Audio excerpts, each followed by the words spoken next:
Hey guys, mabuhay, maligayang pagbabalik sa aking channel. Very happy na naman si Kim Chu dahil nagkita na naman sila ng kanyang brother, si Ayon, of course si John. Tama ba? John Paul o Paul John? Ayon. Nako-confuse kasi ako lagi sa ganun eh. But anyways, ayun na nga, John Paul Chu. So anyways, o di ba? Ang saya-saya. Alam mo pag ganun din yung feeling, parang ako pag pupunta ako ng abroad, pag pupunta ako ng Japan kasi may sister ako doon. Pag nakikita kami, very happy talagang almost every day like kami nagkakasama rumarampa. So naiintindihan ko. But anyways, ayan, of course, hoping yung mga fanay na magkaroon ng reunion na kumbaga na ganitong photos ulit na magkakasama sila. Siyempre, di ba, alam naman natin, feel naman natin na si Paolo Avellino ay very much welcome sa family ni Kim Chu because sino ba naman ang hindi mag-welcome? Number one, nakikita naman siguro.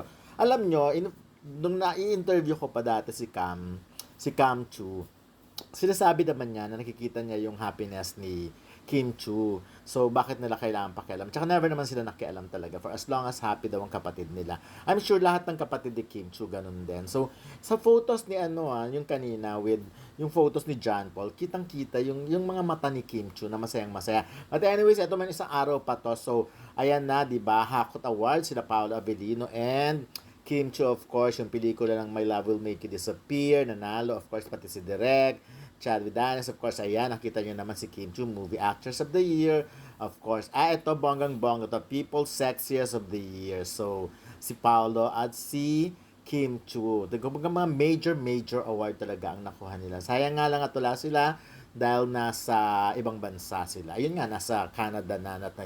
Anyways, eto, hot topic ito ngayon sa mga chat groups sa social media, sa Facebook of course, sa Messenger. Kasi nga, medyo ako din naman against ako sa mga ganito, yung parang edited na photos. I mean, hindi ako against, but for as long as lalagyan lang ng edited. Kung dilulo lang talaga, nalalagyan ng ganun, okay lang, why not? Kaya lang kasi marami nako-confuse nga, hindi sila naglalagay ng edited. Like, wag nating palabasin na, kasi naano rin ako dun sa iba na medyo nako-confuse din sila, naguguluhan din sila, lalo pag nakikita nila yung ganyan, na sana daw, okay lang mag-edit, pero lagyan ng edited. Kasi syempre, hindi naman lahat techie. Like itong mga pictures na to, di ba? Parang kanina lang. Obvious naman eh, di ba? Of course, wish and hoping ang lahat na sana totoo yung mga pictures na yon. But kaya lang nga, kahit naman sino yung tanungin ko, lagi sinasabi edited, walang masama kung mag-edit, walang masama kung like si Carlos Miguel, ang gaganda ng mga edited photos niya. Pero, kinaklaro niya yon, malinaw yon, na edited yon, for fun only. Kumbaga, parang magkaroon lang ng satisfaction yung sarili mo, yung gusto mo na makita silang gano'n, di ba? Kahit naman kami, meron kami mga edited photos ginagawa nila ni Carlos Miguel ginagawa niya. So, okay lang yon, maganda naman yon. Kaya lang nga, klaruhin natin. So, anyway, siksik liglig nga ang Kim Pao ngayon, sila Kim Chu and Paolo Abilino because aside from mga awards na yan, hamig din sila sa shows abroad, bongga din kanilang world tour. And of course, yung may bago na naman silang project. Yun nga lang, pinapauwi na siya ni Vice Ganda, diba? Si Kim Chu kasi medyo natatagalan. Panoorin yung interview ko dito kay Vice Ganda sa social media, sa YouTube channel ko. Kasi sinasabi naman niya doon na naiintindihan niya na sobrang busy na talaga yung mga major na host like siya, si Ann, ayan, of course, si Kim Chu.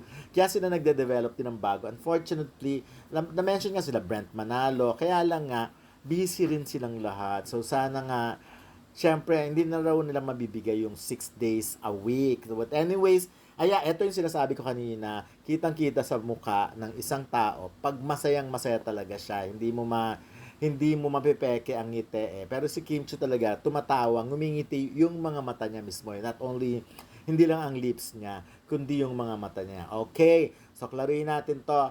Again, balikan natin yung topic na yun. Tayo, gusto natin sila makita sa mga ganitong position of photos. But of course, pag alam naman nating edited or kung sino man nag-edit, lagyan natin ng edited para at least klarong-klaro lang yon. Kasi syempre, nakakaano din sa mga iba, lalo na yung mga senior citizen na naniniwala sila sa ganyan. So, lagyan lang, walang masama kung mag-edit. Pero again, lagyan ng edited. Okay, klaro yan ha.